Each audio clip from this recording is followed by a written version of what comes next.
Hey there, I've talked about many Half-Life mods on my channel, mods made by an ever-active community that are still releasing mods to expand the story to this day, even though they're using an engine originally made in 1998 or 2004.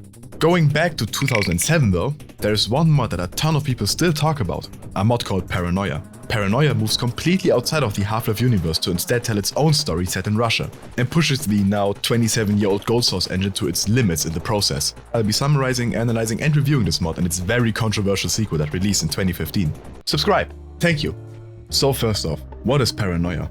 Outside of the human emotion of Paranoia, Paranoia the Half-Life 1 mod is an action horror game released in 2007. You play as Major Alexander Kalashnikov, a Spetsnaz unit, and are placed in a school-turned-military training camp in, you guessed it, Russia. And damn does it capture the aesthetic well. This mod's intro also serves as its very direct tutorial. The most direct comparison would be to imagine a merge of the beginning of Half-Life 1 and the training course of opposing force. You can interact with every single NPC and each of them will have a fitting response. Note, a Russian response. Здравия желаю. Разрешите доложить. Я с оружейных комнат глаз не спускаю. Given that this mod is set in Russia, get used to reading subtitles, which this mod somehow is able to provide even though this is Gold Source, an engine that never featured a subtitled system. On a similar note, this mod includes HUD elements not before seen in Gold Source, like being able to read books laying around and actually scrolling in them, which is used to provide some cool background lore. Another new HUD element is a menu that lets you view what you're currently supposed to do, a mission briefing of sorts. This will prove very useful because most times you receive instructions in a dialogue and only hear it one time. Moving around the barracks, you'll find everything you expect from a military base. From people singing songs to each other to tired soldiers to very tired soldiers. You can even read some diaries of those suffering from their times in war zones. In the most tedious part of the segment, you get sent back and forth from point to point. The mission briefing you can open helps with this, but running around until you see a door that randomly opened isn't super fun. That being said, the environments do help. I feel like I'm able to smell most of these rooms. Smacking real-life photos into late 90s video game graphics has never looked as satisfying as it does here. I mean, look at these blokes. Peak character design. The game introduces you to some brand new mechanics here. We got a gas mask, a helmet that protects you from headshots, which is absolutely crucial in combat, and a new healing system, where you get to stash painkillers to use in the middle of combat. There's an armor system similar to that of usual Half-Life, and there are a bunch of new weapons, some of which we'll only get introduced to later down the line. In the shooting range we get to play with the AK-74, Stechkin APS and the OTS Groza, all of which feature either scopes or iron sights. Iron sights in this case meaning that you simply zoom in a bit. There eventually comes an alarm and we get called to the HQ, which is where the tutorial ends. This tutorial section was done perfectly. There is however one issue that you will most likely encounter, which is that you can't change the volume of music. And as is the case with games always, the volume is always set to 100% by default, meaning you will helplessly go deaf while the same song is played on a loop for a solid 15 minutes. Now don't get me wrong, the music in this mod is insanely great, and I've been using it as the background music for most of this video, but it can get a bit much in a case like this. Now thankfully there is a fix, which is that you have to head into the multiplayer options, advanced, and then change the MP3 volume there. I have no idea why this works like this.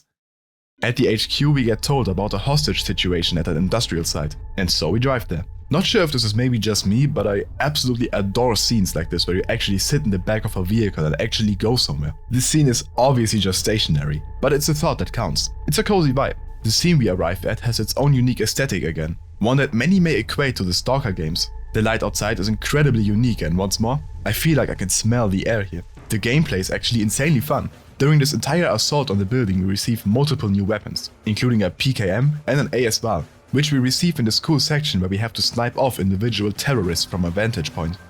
Another highlight of the section being the music. There were multiple tracks played by a Russian rock band called Slot, and it makes for some banger combat sections.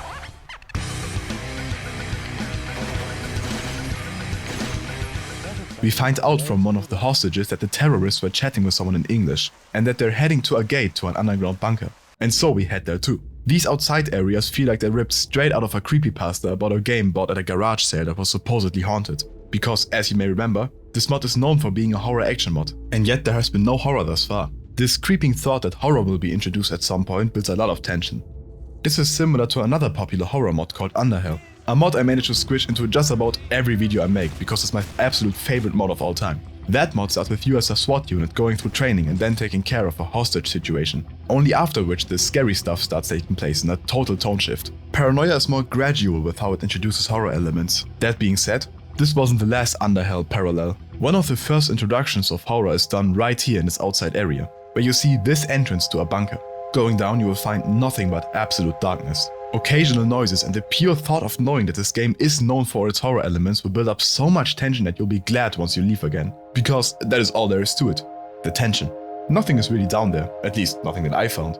There's a lot more combat elements, and also the one and only section you get to use the gas mask. This is sadly a common trope with Half-Life mods. They introduce new elements only to use them a singular time.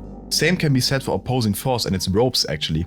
They're introduced and then completely forgotten, only being used once or twice throughout up until the very end where they're shoehorned in instead of a ladder. Would have been nice if there were some more creative uses of them in the game, as Half-Life is usually known for introducing an element and then expanding upon it. I still love Opposing Force overall though, this is major nitpicking, so don't come attacking me my fellow Opposing Force lovers, thank you. But yeah, same can be said for the gas mask in Paranoia. Would have been great if they actually got some more use outside of this singular time. During these combat sections, you may start to question what the terrorists are aiming to achieve by breaking into some underground bunker. Well, we are about to find out. We clear out the bunkers, but right before we head out, someone reports a bunch of mines being placed, which promptly explode and a cave-in happens. We are now stuck in an even deeper underground bunker, a secret underground bunker as will turn out.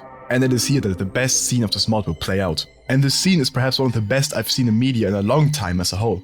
The base contacts you and explains the situation, which is that this place is the Crot 1 laboratory. It got exposed to biological contamination almost 26 years ago and was shut down. After the cave-in that just happened, a science team was sent to prevent a new incident. But the base lost contact to that team. Now the terrorists are down here alongside us. Our goal being to find the scientists and to protect them from the terrorists. The incredible scene begins now, which is that you hear somebody else of your unit communicating with the base and explaining what he's seeing. And while you yourself don't see or hear anything suspicious, you do hear the person on the other side of the radio slowly getting more distressed. He first describes that the lights are still working in the lab, but that the place is scary. He then mentions the lab being filled with blood and that he's hearing footsteps. He then sees people, commanding them to stop or he'll shoot, but they won't. The last we hear is screaming, which happens right before we ourselves step into the lab. We now trace the footsteps of exactly where the guy we just heard went. So it's basically one round of tension built up to be slam dunked by you entering that exact place as well, adding even more tension as you know something is about to face you. Sneaking through these labs you'll hear shots getting louder and louder. Eventually you come to find what the guy was talking about. It's just regular zombies. Now the reveal itself is kinda now in hindsight, but I can only imagine how insanely scary this must have been as a child. And to this mod's credit, actually delivering on tension is always insanely hard. It's a situation where once you reveal your monster, it's over, as with most horror media. And the monsters here are actually really cool, with some great looking models that reuse Half-Life 2 zombie animations. Now the only correct next step would be to immediately start to build up the next moment of tension. Question being if the mod manages to do that. We first come across more people of our own, and find the scientists sent down here to prevent another incident, which they are planning to do using clones. We have a scientist called Pauline explain to us that the goal of the secret research lab has always been to clone the perfect soldier, and that the clones we're seeing here will eventually replace every single Spetsnaz. This is promptly taken away from her though, as somebody takes control over the clones and they start attacking us and other Spetsnaz. To again draw parallels between other mods here, this mod remains very similar to Underhell. Underhell had the protagonist put into a secret underground prison that then got swamped with zombies mixed with some action elements including fighting alongside armed guards. Another mod is similar to is Get Alive, a mod which story is pretty confusing, but it involves action elements where you fight against clones, and in large parts also plays in secret underground labs. And to make it clear, both of these mods released after Paranoia.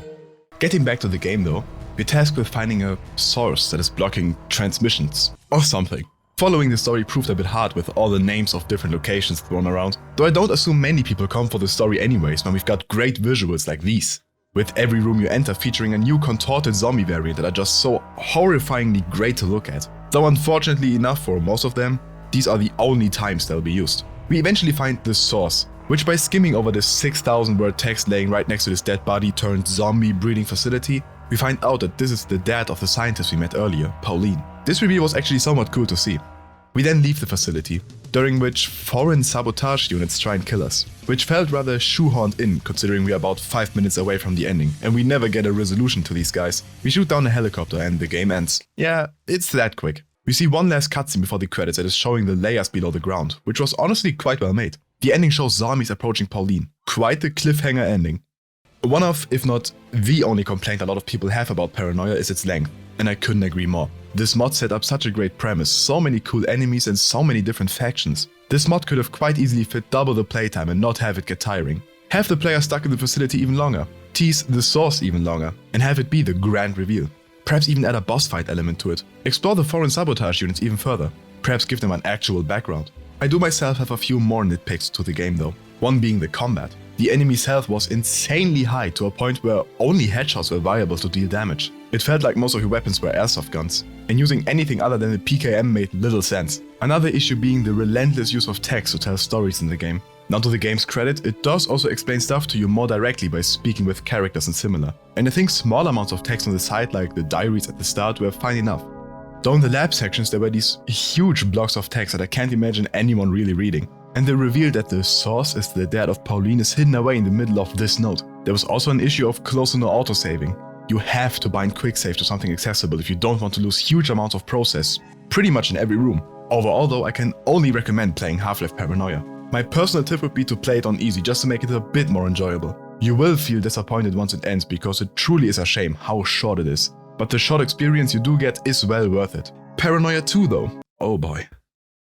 The game starts off with dialogue about people wondering about your condition. You then awake in a hospital. The hospital is abandoned. Your door was blocked off from the outside using a bench, seemingly to protect you. You may notice that the graphics here look really good for Half-Life 1, which is because this isn't Half-Life 1. This is using the Sash 3D engine, an engine made to run Gold Source games and to expand the engine limitations. It's mostly used to port existing Gold Source content, even allowing you to use them for Android devices, but making a game based on Sash works too. And this is what they did here. The game then throws us into a flashback. This is seemingly shortly after the events of the first game. We are again tasked with storming a facility because... yeah. The fellow soldiers actually look pretty cool, their running animation being a mix of cool and goofy. It is to note that this game uses a ton of assets from other games. I'm unsure what the status of permissions is. It may be that a lot of these things are from sounds and texture libraries, but a lot of models, textures, songs and animations are taken from somewhere else. Assuming the best though in that they got the permission for all of it, I think the mix is rather nice, and the concept of a deep underground facility is done well. We quickly meet the first zombies, and the weapons we get from the start feel a whole lot nicer to use. The dark corridors only lit up by the flashlights of you and your team as hordes of zombies come towards you is super fun. The zombies got a more generic look this time around, looking more like the ones from say Left 4 Dead instead of the scary cry of fear like flesh monsters we were fighting in the first part, which I actually see as a big downgrade. We eventually return to the Crowd 1 lab, which is really cool to see. Oh, also the zombies have weapons now. These may be clones, I don't know to be honest. After meeting a hazmat suit scientist, we are now tasked with stealing documents relating to this facility from an archive. And it is here that this all fell apart for me. Do you remember when Kane Pixels dropped his Backrooms series in 2021? The videos that looked so good that they may as well actually be real? Not that the Backrooms were ever dead, but it caused a revival of the scene that is still felt to this day. Think of the Backrooms what you will, but one thing we can all agree on is that any trend is made worse by people attempting to capitalize on it. By which I'm not referring to Kane Pixels, I love his stuff. I'm referring to the era of Backrooms slop games on Steam. By just searching for Backrooms on Steam you will find at least 100 games out of which more than half cost money. And it's all just the same thing. Backrooms, solve quests, escape or don't. Now there are obviously some gems in there, some games that are better than others. But to anyone who has played more than a few of them you will know what I mean when I say that they all have that same vibe. With which I'm not referring to the Backrooms themselves. They all have a certain feel. My best attempt of describing it is that it doesn't feel like you're playing a game that is in harmony with itself. It's very obvious that nothing you're seeing was actually made for the game. Character animations are not fitting to their actual speed. Assets are clashing. The puzzles never go beyond simple collection tasks, and the overall look and vibe is just the same. Now obviously nobody's looking for a reinvention of the wheel when they're playing Backrooms game number 35. But when you make a game you should always at least try to put some personality in it. No matter if your game is made out of free Unity assets or not. And unfortunately, a personality is exactly what most Backrooms games are missing. I wouldn't even blame you for not noticing that the footage switched between a total of 10 different games in the last 30 seconds. From this point forward, the only vibe I got from this game was unimaginative Backrooms slop. It started with the task of collecting all the documents. The unlisted livestream is my witness in that I spent 20 minutes looking for those documents in one room. There were no hints, no lights guiding you, just unsaturated papers on top of unsaturated textures. With the task of finding a total of like 7 or 8 documents across the unlit room. This was so shit. It was then that I started to notice that none of this really had any polish to it. Shortly after this we have a small boss fight, which in and of itself is fine. But after it, the room gets rushed by shitty hit-scan zombies that will kill you in 2 or 3 hits with their weapon. And best of all, no autosaves after the boss fight.